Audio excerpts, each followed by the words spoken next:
Hey everyone, welcome. It's Feedback Friday, and today is episode 16. I can't believe it. We've been doing this for 16 weeks. It's like being on a TV show, you know, there's like this little flurry of things that we have to do in order to oh my God, do we have this? Is this ready? Is this person ready? Have we done the run through? So it's really exciting to welcome you all back. And join us today. I'm Kathy Hattori, president of Botanical Colors, and my co-host is Amy Dufault, who's our director of sustainability and social media. Amy's the person who gets back to you on social media. It's very rarely me, but every once in a while I'll post a picture of like a loaf of bread or something, or my dog. That's about as good as it gets. A bucket of flowers. Bucket of flowers, yeah, things like that. So Feedback Friday is where we speak with natural dyers, scholars, scientists, artists, and anybody who has the same kind of interest that we do, which is all-consuming, about natural dyes. And before we start, a couple of things. First of all, I'd like to thank everybody for both joining us here today and as well for your continued support. Each and every one of you has made a difference in the lives of not only those of us at Botanical Colors, but for many of the people that we've had on the program. So there have been people that we've asked you to please support them, and you have done that just in an amazing amount of generosity. The things that you've done in order to help support Botanical Colors is keeping us going, and I can't thank you enough for that. So from both of us, thank you very, very much. Okay, just for a little housekeeping, Amy is our moderator for this, and so what's going to happen is we'll hold all the questions until the end, and then she'll open up the chat, and you are free to ask our presenter, Kenya, anything that you want, and she'll go through and moderate those and get those to Kenya. So just save your burning questions for the end and we'll get to them. After this presentation, we also send around a link to the recording. So if you have to drop off, or if you actually weren't able to make it to this meeting, we definitely have it available for you to view on your own. And also we send over information on any resources that we've spoken about so that you also have links to that information. Okay, that's pretty good. I didn't use my teleprompter so much. I have this teleprompter that's made either out of cardboard boxes that are stacked up like a wedding cake, and I have things clipped to it, or right now because we're doing these workshops with Abu Bakr Fofana, and he sent me these huge rolls of fabric. I have these rolls of fabric. It really does look like a fabric wedding cake, and they're clipped to that. So I got through all of that. Today, is there anything else, Amy, that you need to announce? No. Okay, great. So I'm just going to move right into presentation. Today, our presenter is Baltimore-based artist Kenya Miles. Kenya is the artist and alchemist behind Traveling Miles Studio and Blue Light Junction. Both are natural dye studios. Blue Light Junction is an alternative color lab, a retail space, a dye garden, and an educational facility in Baltimore. She's also artist in residence at the Baltimore I practiced this like 6 times. Baltimore Natural Dye Initiative at MICA, and Parks and People, an initiative to grow and process natural dyes in Baltimore.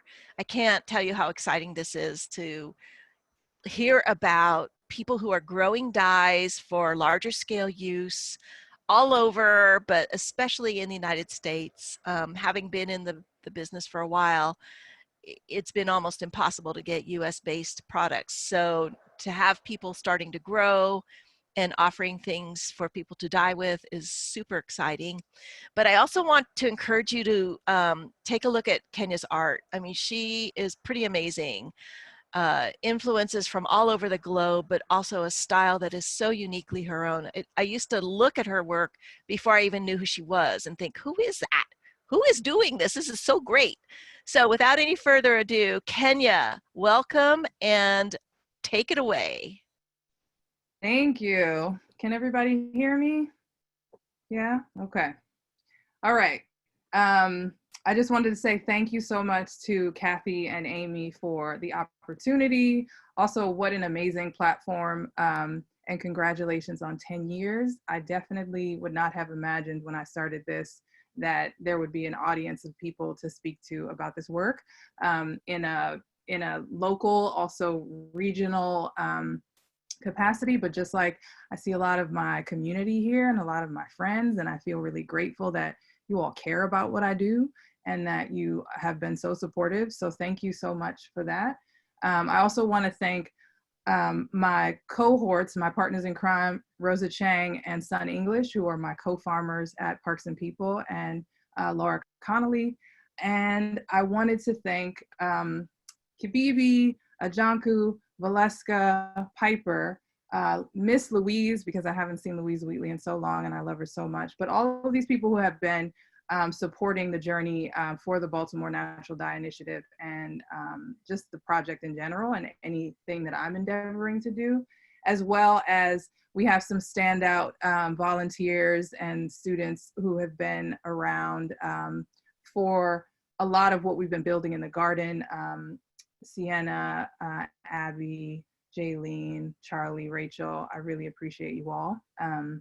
So I just wanted to say that. And I had to write that all down because I was like, I'll remember. And then I was like, no, I won't. I'm not going to remember. And not everybody's name. So I just wanted to say thank you for that. I'm really excited to get into my story, and I'll sort of take you through the arc of who I am as a person and as an artist. And then I'll get to the project that is burning in my spirit right now, which is Blue Light Junction, a natural dye facility in Baltimore City. So I'm going to share my screen and go for it. Okay. Oh no. Okay. Okay. All right. It was telling me to do a password. It's always my panic. I don't want a password. I don't know it. Okay. All right. So my hope is that this is going to stay put. So I want to start off with my story around natural dyes, and it's sort of really the arc of, or the beginning for me of textiles. And so I went to school in New York and was a trained motion graphic artist. And that sort of led me to a lot of really beautiful experiences really young. I had the fortune of being the lead designer on the original Queer Eye for the Straight Guy. So we had a lot of fun building that show up for the first couple of years. But at some point I was really like tired. I was tired of like making things that didn't speak to me. And also New York has a way of like, if you're not in it, it just plows you over. So I felt like at that time I needed to escape a little bit, and I had been to Brazil the year before and just was sort of dreaming about this like bohemian wandering life. And so one of the art director on the Queer Eye came down, and one of the books that was in the Fab Five's Fab Lab was called Oaxaca. And she handed it to me and she was like, "You're always talking about old ladies in baskets. This is for you." And so I looked at the book and I was like, that's where I'm going. I'm moving there. The thing that I want to sort of speak to is that every journey is unique and every journey is its own. And my journey has definitely been my own. There were no roadmaps for me, right? There was no one who said, okay, this is how you do it. But I've had so many people who have been supportive and helped me along the way. So this journey is not mine alone. This journey is one that I've had teachers, I've had people who have lifted me up when I couldn't figure it out, people who asked me questions when I wasn't ready to ask myself those questions. So I just want to also say that I honor them in the work that I do. And I'm grateful for, you know, just those times. And it starts for me in moving to Oaxaca, Mexico. This is a picture of me essentially taking apart and rebuilding a loom in Oaxaca, in a town or in a part of the city called Xochimilco, in Oaxaca City. And I went to Oaxaca. I didn't know anyone. I didn't speak Spanish. And I just basically started inserting myself in people's spaces. And, you know, took advantage, I think, of like how odd it was to see a young Black woman in a town in Mexico. And so it didn't bother me. I was like, whatever, you don't know what I'm saying. I don't know what you're saying. Let's just do it. And so one of the things that I was tasked to do was to sit and help take apart this loom. And so that experience sort of led me to other experiences, learning and working with artists in the city. And at some point I wanted to really get in deep. And so a woman by the name of Sylvia Suarez, who owned, and I think still owns, was just beginning a store in Oaxaca City that was about like artisanal, really bringing back those artisanal practices. I came to Sylvia and I asked her if she had access to any of her people. And so she put me in touch with 3 women, and those women taught me how to do embroidery. They taught me how to do traditional dressmaking. And they also, one of them who is my teacher to this day, Monica, took me in and I lived with her in a village called Teotitlan del Valle, which is the weaving town. And so from that, this is me in Monica's home, and I would live with her for 2 weeks out of every month. Village life is a very particular life, and if you've ever been to Teotitlan, it's quiet. And so for a 25-year-old, it was only so much quiet I needed. So I spent a lot of time learning how to weave, and also just taking those experiences with me as I've traveled on. So this relationship has given me a long-term like love and respect for weaving. I would love to consider myself a weaver, but I don't think I have enough practice and time with it. But these are some of the pieces that I produced during my time in Oaxaca. They were all gifts for friends. And so that really led to this understanding that I'm learning as I go along. And so that's really where the Traveling Miles moniker came. It's like an ode that Cassandra Wilson did on an album for Miles Davis.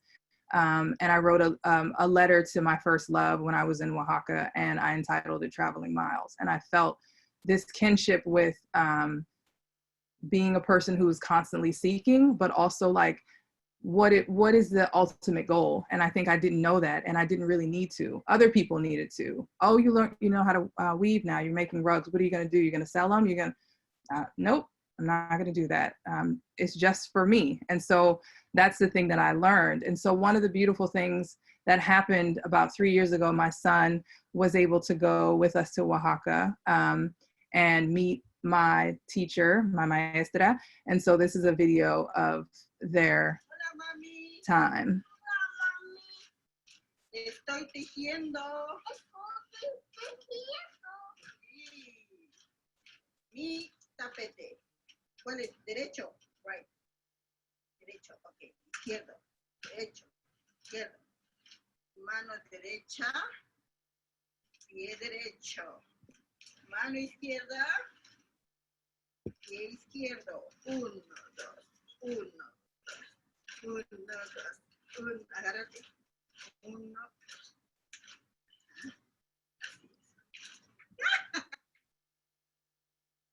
So for me, what's interesting about learning all of my textiles in Spanish is that there are references to things even now. I have no idea the word for them in English.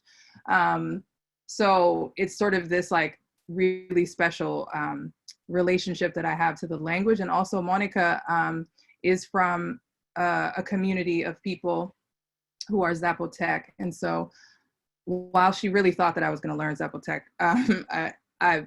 I sort of appreciate and admire all of the ways in which she like brought me in and took me in, and that sort of continued to expand as I traveled. So I continued to travel for a couple of years. And beyond that, just learning different techniques, going to South Africa, going to Panama, Ghana.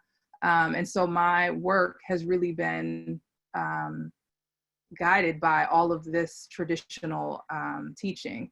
And so one of the things that happened is that I was in California. I moved to the Bay Area, and I realized that the work that I was doing, like, there were no other people that I knew who were doing it. And so part of what I was able to do was I decided to start teaching because I wanted friends, right? Like, I have friends who are photographers and who are writers, and that's great, but I'm sitting around talking to them about natural dyes, and they're like, that's cool. But I really just wanted community. And so I started to teach literally because I just wanted people to talk to about it.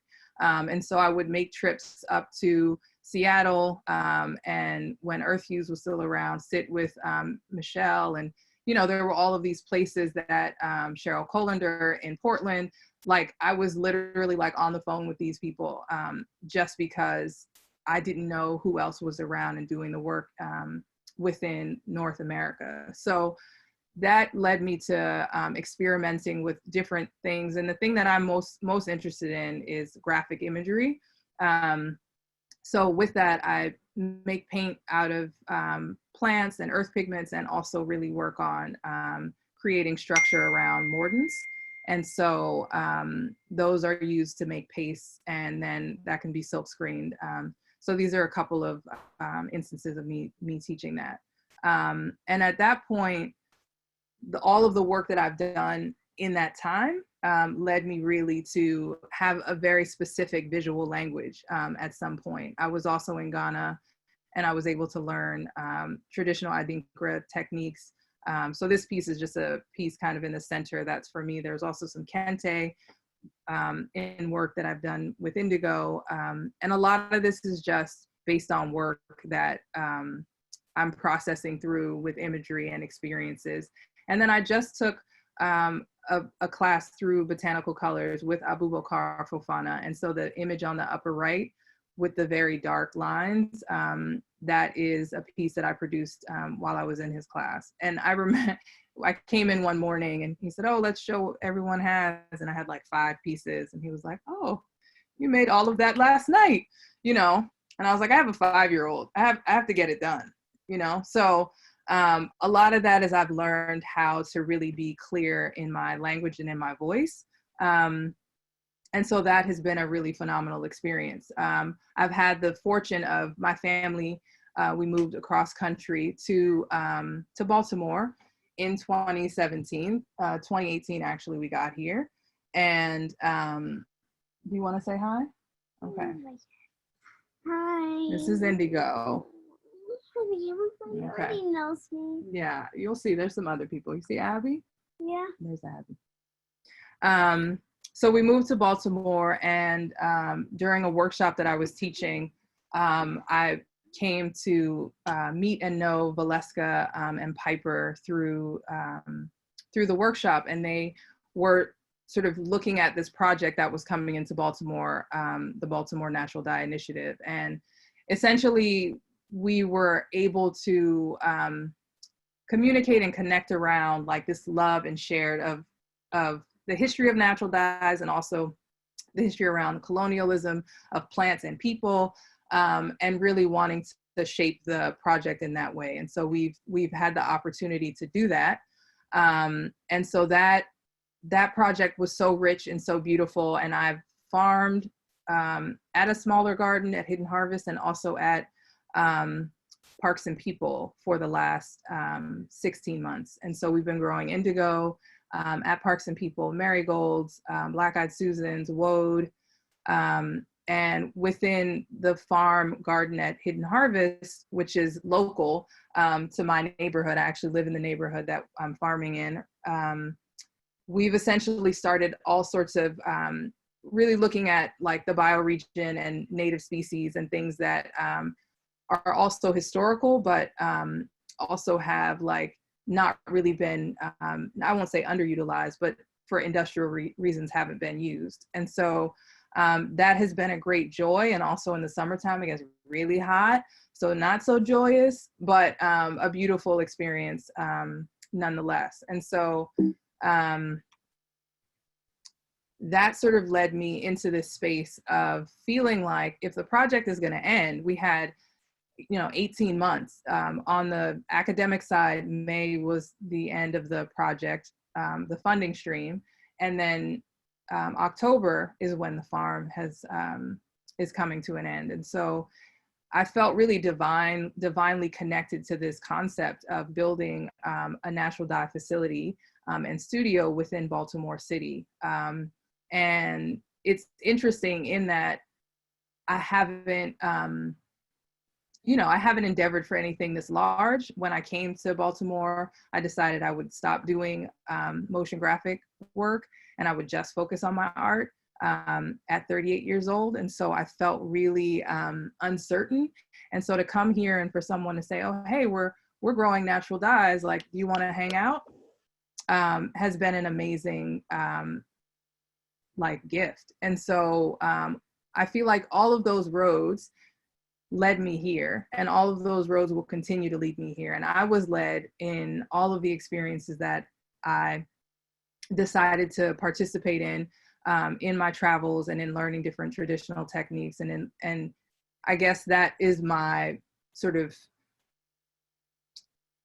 information to you, is really just that as long as you feel led by your work, it doesn't matter what the outcome is in the moment, right? There's so much more that will be there. And I'm really experiencing that right now, in that we're in the middle of a pandemic, right? Or the beginning of who knows, I don't know what part we're in at this point.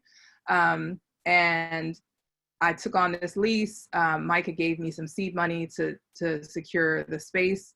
And we're trying to figure it out. And it's been such a gift to have the capacity to do that.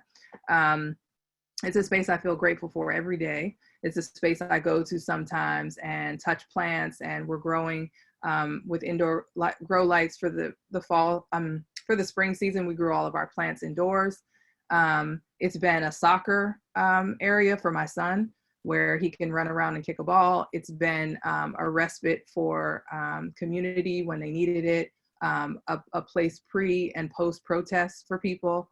So I definitely feel like this is a space that will be culture bearing, and I'm looking to uplift it in that way.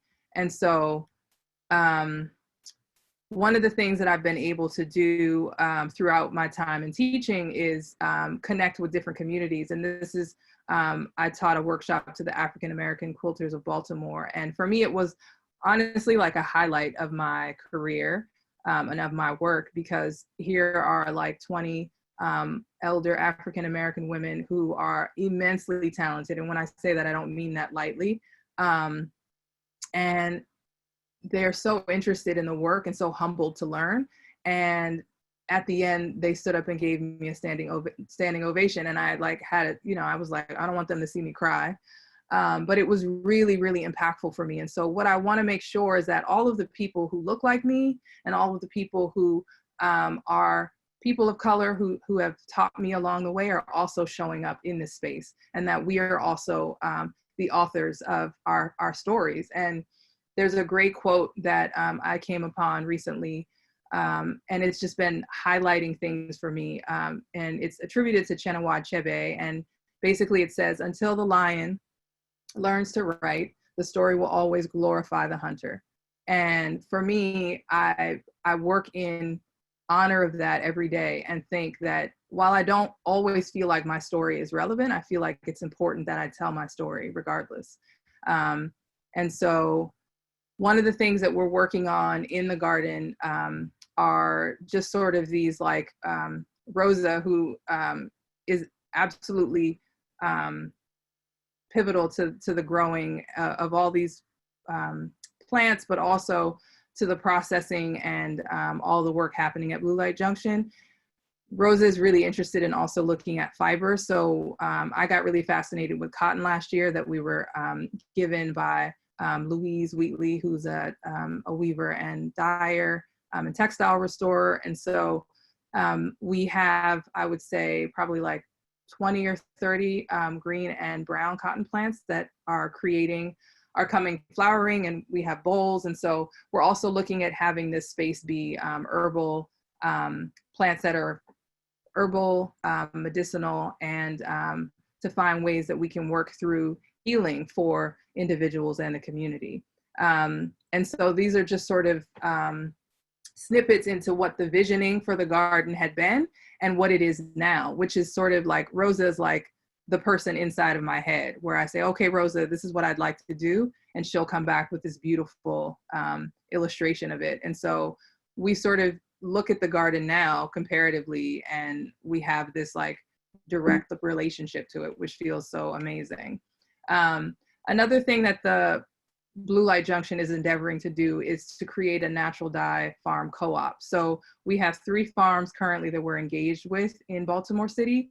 And the goal is essentially to build on that, to have relationships with other farms throughout the city to help create an interlocking, connecting relationship so that we can have farmers who have all of this agricultural experience grow and support this sort of artisanal and boutique offering that we're hoping. We're definitely not Stony Creek. We're not endeavoring to do that. But I'm amazed at the grit that Baltimore City has, and people really they show up for each other. There's a really large community of people, and so we actually, Rosa, I, and Valeska will be harvesting at this is Filbert Street, which is in South Baltimore. We'll be harvesting the indigo today from her farm. And so I feel really grateful to have that opportunity. And then we believe in child labor. So I put my son to work, and he enjoys it, I would say like 75% of the time. At some point, he'll just start spraying people with water, or people will start spraying him with water. It just depends on the day. But we're always working to build and grow. And when I look at these pictures of what the garden looked like from then to now, I'm really amazed at all of the hard work that we've put into it. And we have volunteer hours, Fridays and Saturdays. And we're also looking to grow the interior as well as the exterior, as well as community engagement projects. So we have a GoFundMe that we're looking to raise $125,000 in 4 separate phases. And so I feel like this work for me, while I would love to be out on an ocean somewhere, which would be great, this feels like the work that I'm meant to be doing. And I feel really grateful to be doing it every day. And again, being a natural dyer is like being a poet. Who gets to make a living doing that? So I feel really grateful for Kathy and people who have come before us to really make space for these kinds of realities, right? And so I hope to be able to do that for many people in our endeavors in Blue Light Junction, so that people can think being a natural dyer is actually a viable living, and just to be able to connect to the earth and feel I think what I naturally feel when I get to be next to the soil, which is just grounded and honored and small. And yeah, that's it.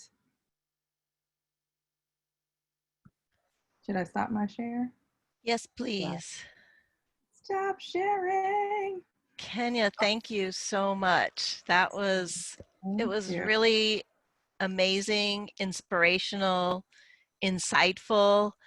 I love the idea that you're building space to just keep this going, because that's exactly, I mean, you really nailed it. That's exactly what we're trying to do. You are correct. I mean, really, when I told my mother that I was going to start this business, it was the same thing that happened when I told her I had a new boyfriend who happens to be a poet. There's just this long silence on the telephone, and there was, You can kind of hear her clear her throat and bite her tongue. But yes, thank you for doing that, because it is now possible to make a life, you know, connected to plants in a way that we probably a decade ago could never even imagine. So this is fantastic. Thank you. Yeah. Amy, I am going to turn it over to you to open it up for questions. And All right. folks, if you could type them into chat, Amy's going to nano curate them in an instant and then feed them to Kenya to answer or comment on. Thank you. I just love that there's a, the first question was that duck pond for the animals or an indigo pot? Oh my God. Yeah, well, I can't answer that.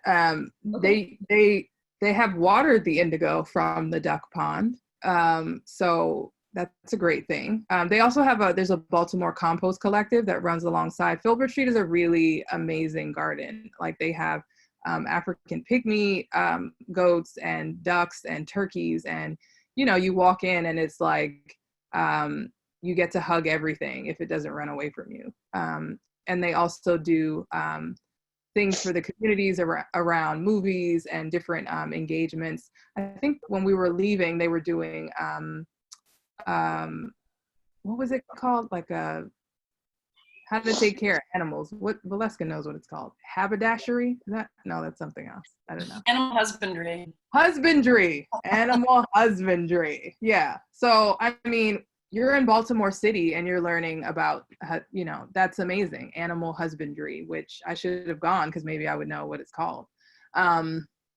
But I just feel like, and they also have an apiary, so they have bees, and I've been trying to figure out how to buy their wax for different practices. So I'm just really interested in this like circular economy. Like how can we all be as we once were in these little like trade spaces where we're all supporting one another's work, and it doesn't have to come from Amazon shipping me something that I get in 5 minutes, right? Like I'm over that. I also really feel like there's so much in meeting people and spending time and engaging and like supporting each other's work. Like I'm in it for the relationships, you know, and that's what's sustaining me. So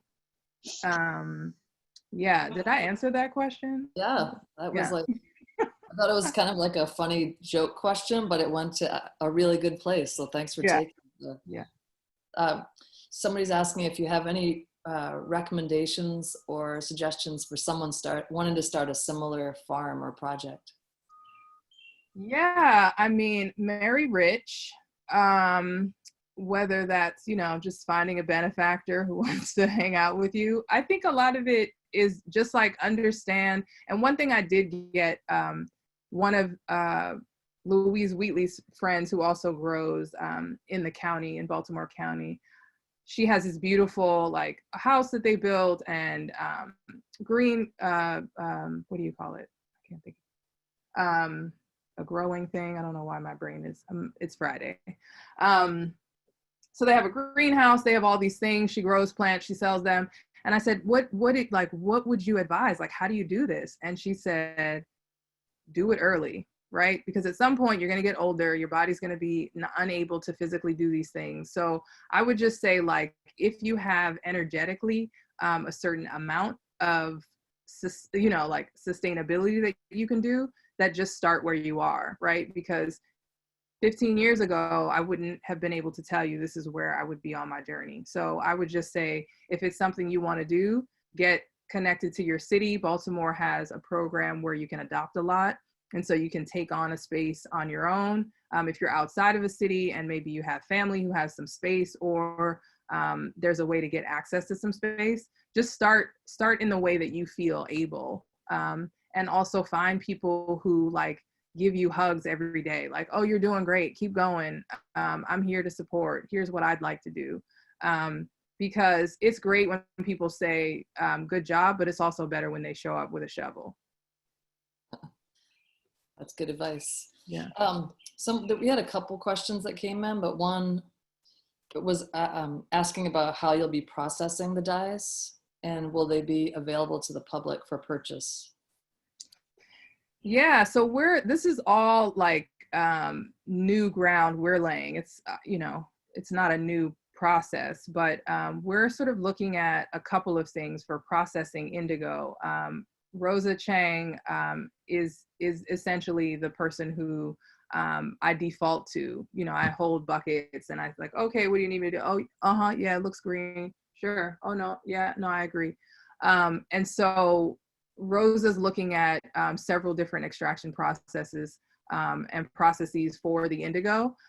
She's really looking at traditional Korean practices. She's looking at Japanese practices. We don't have the capacity to have a tsukumo, but also the indigo that's used in Yoruba practices is also composted. So while we're not growing that type of indigo, we're looking at a multitude of ways to process indigo, and also wanting to have representations of all of those various skills and vats. So the idea would be to build a large 3-slotted concrete vat that we can have an Asian, sort of Japanese, Korean style vat. We can have a Southeast Asian, maybe South American, still thinking about that, but then also a West African vat. So we're really wanting it to be a teaching facility and a space. And so we also want to emphasize like we're learning. And so I don't purport to be the keeper of all knowledge, nor do I need to be. And so as this process is going on, we're trying new things. And so the other ways that we've been processing, like the marigolds and things like that, are just through simple drying, like drying racks. And so we are hoping to offer people access to those items through the dye co-op. I'm also looking to find ways to generate revenue through that to the farmers so that it goes back into the work that they're doing. So yeah, so we have a website. I got it done. Rosa, I did it. So we'll just keep you updated when that happens. Rosa shared the link already. That's Rosa. Yeah, I know the entire team is here. And one of the things we didn't mention, but this is part 3 of a 3-part series that we did with MICA. So featuring different projects at the Maryland Institute College of Art. I know everybody's here that I scrolled quick, so I saw Rosa, Valeska, Piper, Kabibi. Yeah, everybody's here. So if they want to chime in here and there. But so somebody is asking, was there a school specifically in Oaxaca that you knew about to learn about the rug weaving? Mm-hmm. The answer to that is no. And I remember writing an email to my friends. It was probably like the first month. And I was like, who approved this? Like, who said it was okay for me to go to some place where I don't speak the language and right, like I don't know anything about textiles. All of my work was really at that point around computers. This was terrible. Like, this is an awful idea. You know, what kind of friends are you? And you know, obviously it's the best decision I ever made. It's the place where I felt more myself. It is the place that I will go, hopefully, to live out the rest of my days, you know? But at the time, and I think Kathy just wrote something in the chat about Porfirio.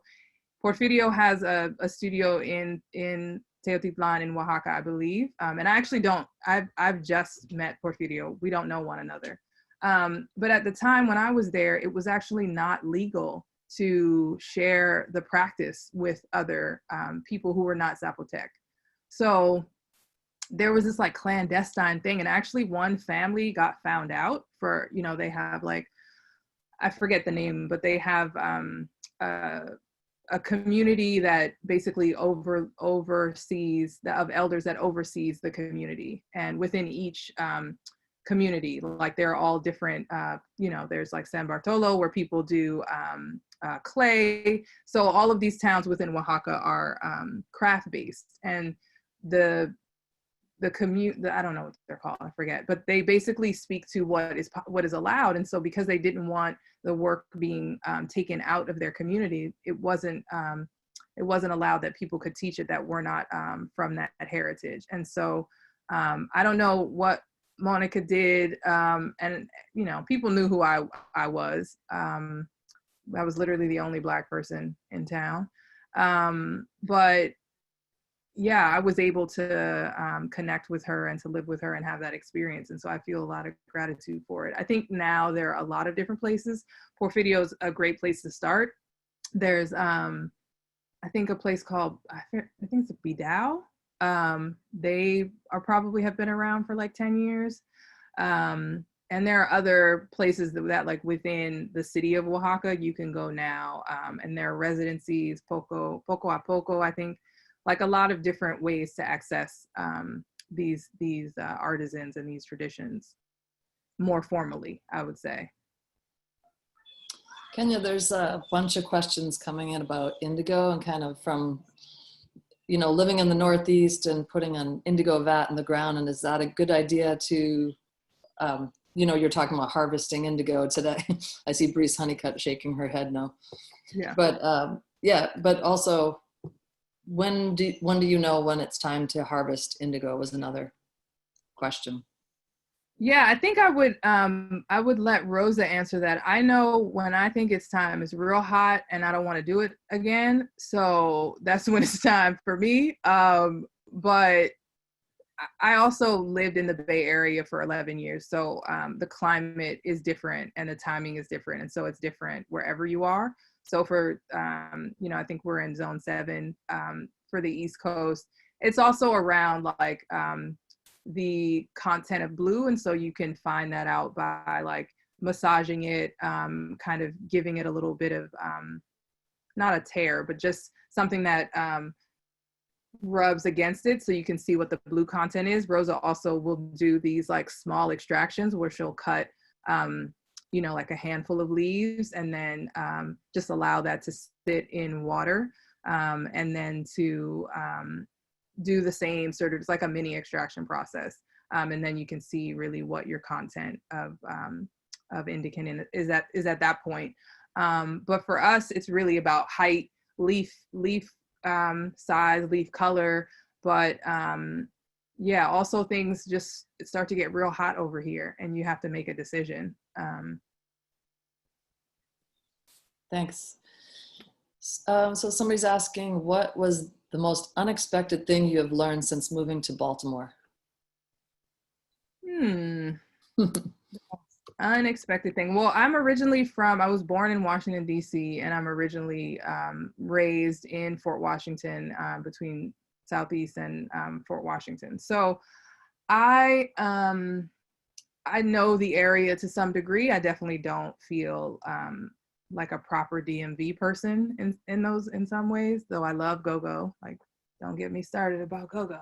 I think that one of the things that I think I didn't really know about Baltimore, because there's this DC versus Baltimore thing that was sort of historic, right? You were either a DC or you were a Baltimore person. And I think what I didn't see as a DC person was how hard Baltimoreans work at taking care of each other.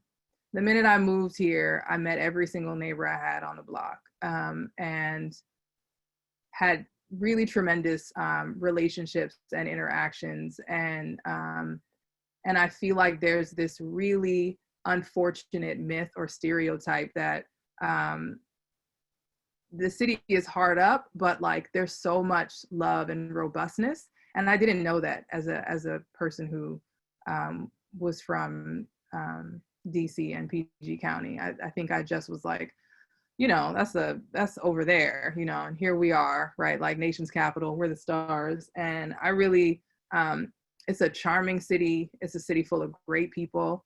It's a city with a lot of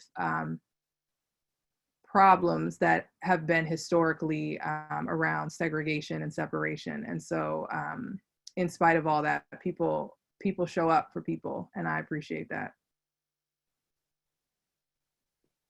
Thanks. So a couple of people are asking questions about coming to the dye garden. Like, can they volunteer? Is there a way to just come through? And yeah. also, there was one here. Will you have workshops on medicinal plants and dye plants sometime soon. Yeah, so we have two things. We have a constant, I would say Saturday is probably the better day, because our Fridays have been not hit or miss, but like this Friday, we're going to go harvest at another farm. So, but normally we are trying for Friday from 5 to 7, thanks to our sort of needing to shelter. We're around, right? Normally I would be like traveling all over the country teaching. So that's been one upside. Also things are getting watered because I'm here. So that's an upside too. But Saturday, 12 to 3 is definitely the best time. We're there every Saturday. And if you're interested in volunteering, you can always send an email to Blue Light Junction at Gmail, or you can just show up. And we wear masks. We have, we ask that you bring gloves. If you have them, if not, we can provide you some. And we're just out there like having a good time building relationships. And I'm so like, you know, sometimes I'll send these little like thank you texts to people, like, you know, an appreciation text is what I call it. Like, I'm just so, I mean, you're amazing. That was so amazing what you did. And I find that people have been just kind of consistent in the showing up and coming back. And so that's great. And then the workshops, we're definitely hoping to figure out our online workshops until we're able to meet in person. But yeah, the heart of this practice is also teaching people for me, because I was taught and I was taken in so gracefully and graciously. And so yeah, that's what's going to happen for us. We're possibly doing some work with the U.S. Botanical Garden in DC to do some online classes. So we'll definitely keep everyone posted, and the medicinal work that hopefully Sun English will bring to Blue Light Junction will be really exciting and amazing. So we're trying to work on all that stuff. And is all this information going to be on your new website? All this information, there's a lot of information on the new website, as many things as I could think of in the days that I put it together. I don't want to call myself out too much, but yeah, I was sort of, and I have like my core group of friends. And so we were on our book club last night, and they're like, I said, oh, I'm working on this website. Cause they were like, what are you doing? You know, like, you're not talking about the book. I was like, no. And so they were like, you don't need all that. Cause I was like, and there's this thing, and there's this thing, and there's it, you know, and that's what happens. Like, there's so many things. And so for right now, I just wanted the information to be about what we are doing currently. And as we build on things, we'll add more information to the website. Right, and I'll have a resource list too to direct people to your new fancy website and some new campaign. Yeah. And of course, all the links to MICA too in the program. Yes. So Michelle McCoskey is asking, it was mentioned in previous webinars that the team in Baltimore does a land and native community acknowledgement before planting. Can you talk a little more about that? Well, yeah, I don't remember. We definitely do land acknowledgements, and it's not necessarily in relationship to before planting.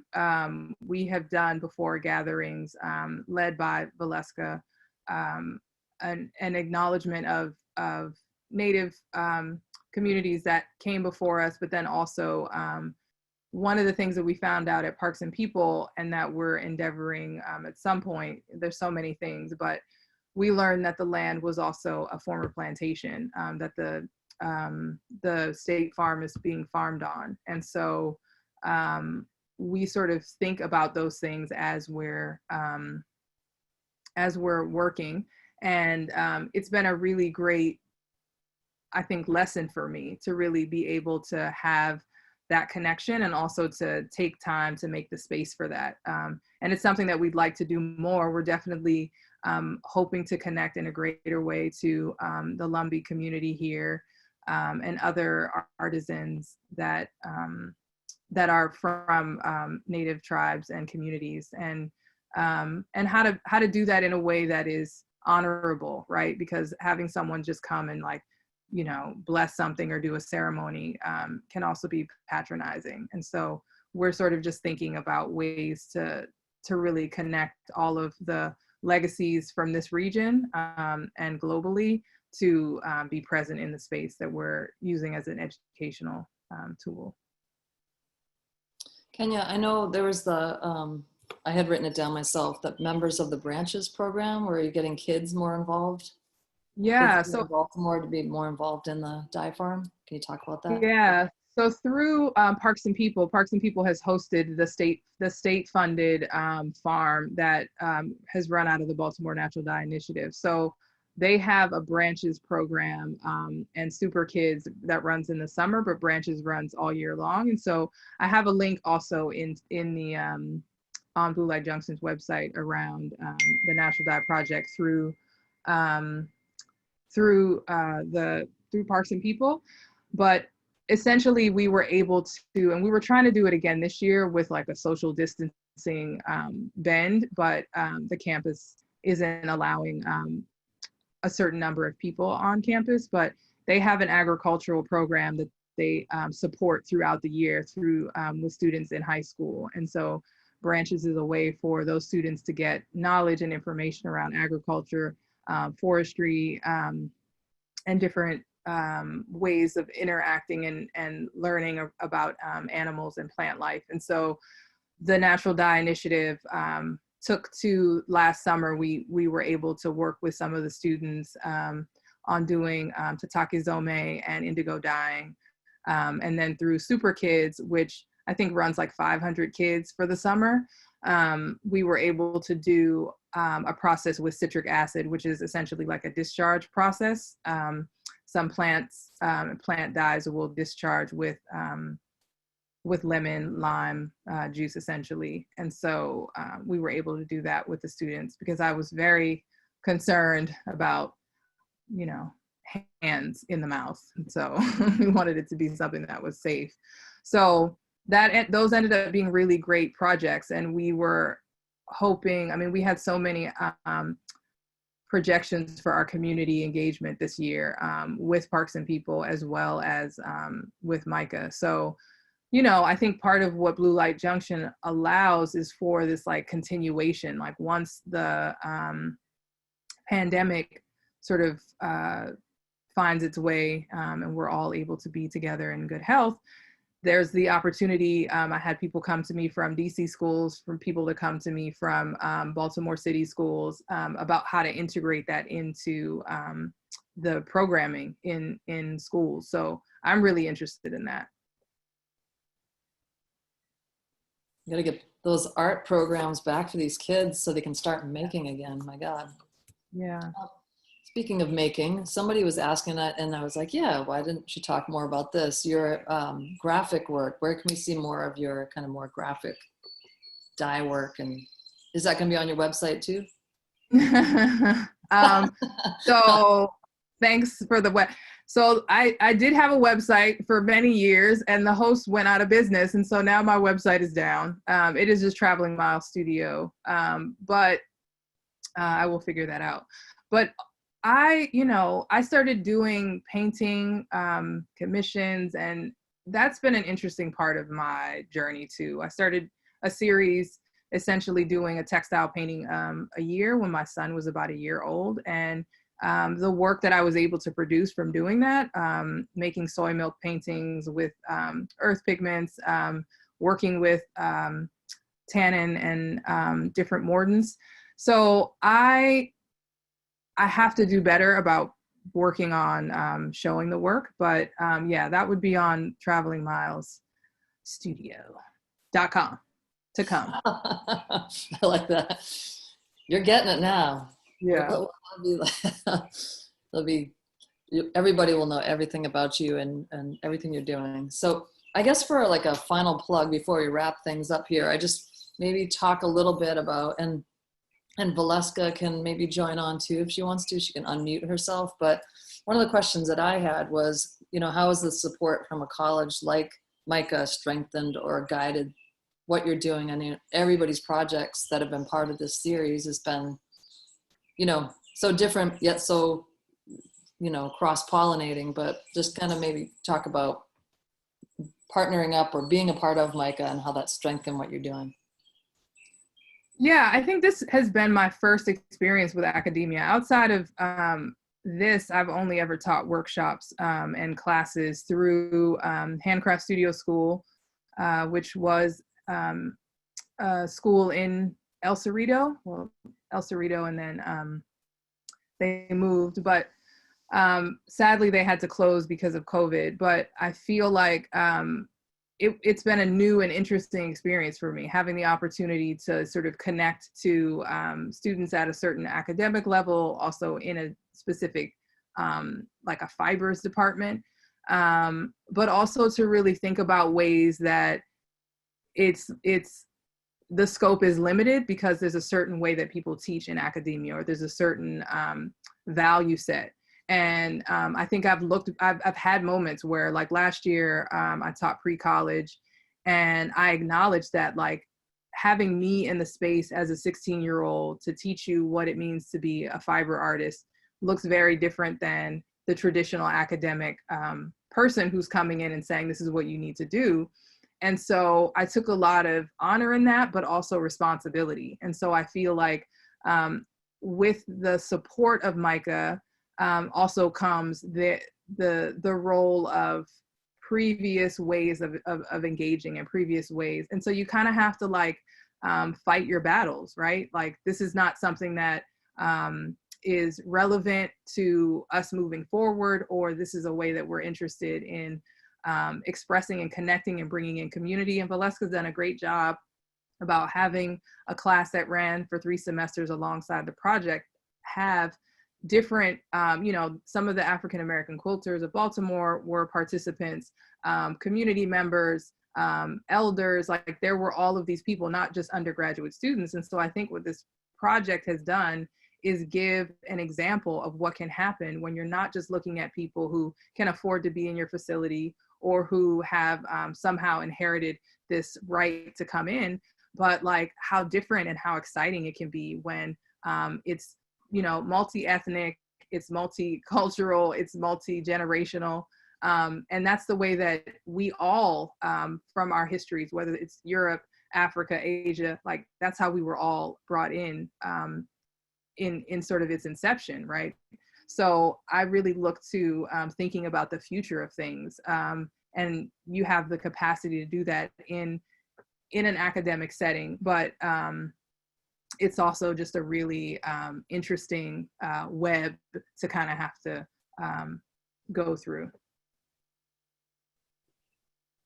Well, thank you so much, Kenya. We're gonna get Miss Kathy Hattori now to Here I am. go do her thing and wrap stuff up. All right, I'm here. I think that the magic school students are. Hey, Indigo. Hi, Indigo. All right, I just have a couple of announcements, and then I'll speak about who we're going to be welcoming next week. First of all, Kenya and Indigo, thank you so much. It was really great. It was really great. Did you like it, Indigo? Yeah. Oh, good. He was watching the Magic School Bus. Yeah. Don't tell anyone. Okay, so we still have some classes for Abu Bakar Fofana that we're filling, and he's just agreed to do a second 5-day construction and stitching class at the end of August. So I'll be posting that. And this has a few prerequisites. One is that you need to have an enormous indigo vat. So we'll see if this is possible to do, but he really wants you to be able to experience creating a 4-panel shawl and then being able to dip it in indigo. We also are really pleased to be welcoming Porfirio Gutierrez in collaboration with Cattywampus out of Ojai, California. And he'll be teaching a class on cochineal. And so we'll be learning how to create a true red from cochineal insects, and we'll be posting that soon as well. And we'd love to have you join us. And finally, we have this great book that I know Rosa has been using in order to do her extraction on the indigo. It wasn't available for a few months, but now we have it back in stock. So if you've been waiting for this book, it's all about fresh leaf indigo, the Japanese, what we call Japanese indigo. It's all here. And it's by John Marshall, and it's called Singing the Blues with John Marshall as your guide. And we have it online if you've been waiting to get it. That's kind of it, except for our next week's guest, who is Tilkie Elkins. And Tilkie is the founder of the Wild Pigment Project. She's based here in the Pacific Northwest. She's a painter and social practice artist living near the banks of the Willamette River on the Kalapuya lands in Oregon. She's the orchestrator of the Wild Pigment Project, and her aim is to deepen the love of an attachment to place through color. Oh my God, I can't wait. I cannot wait. This is so great. So please join us next week to welcome Tilkie and Kenya. Of course, another huge thank you. Thank you. We're going to go ahead, and Amy's going to unmute everybody so you can say goodbye, and we will have a recording available for you, resources, donation opportunities to Blue Light Junction, help them get that farm going and growing. And thank you, everybody. Thanks again. Thank you. Thank I you, don't know why. Kenya. Wonderful. Thank you. Wonderful. Thank you very much. Thank you so much. Congratulations, Thank you. Kenya. Beautiful Thank job. Oh, Thank Thank you. you. Thanks. Oh, hello. Hey, Hi, everybody. Piper. Hi from Hi, Baltimore, Katrina. everyone. Hi, Gail. Bye. Tracy. Hi, Tracy. Hi, Kathy. Hi, Susan. Hi, I don't know Glenda. where Kristen went. Hi, Oh, there she is. everyone. Donna. Thank you. Kip. Thank you. Sal. Hi, Thank Sal. you from Colombia. Hi, Lorenza. Hi, Wow. Liz. Hi, guys. Bye. Bye. Bye. Bye, Great program everyone. again. Hi. Hi, Lane. Hey, thank you. Thank you, Hey, you Sal. guys. Thank Thank you. you. Every Thank time I see you. Katrina, all of a sudden Hi, she gets Gail. going somewhere. Yeah. You will get to do this every Friday. Bye. Yep. Yeah, This is every fun. Friday. Oh, All right. yeah. Oh, you're still recording. Oh, here, I'm going to stop the recording. Pause, stop.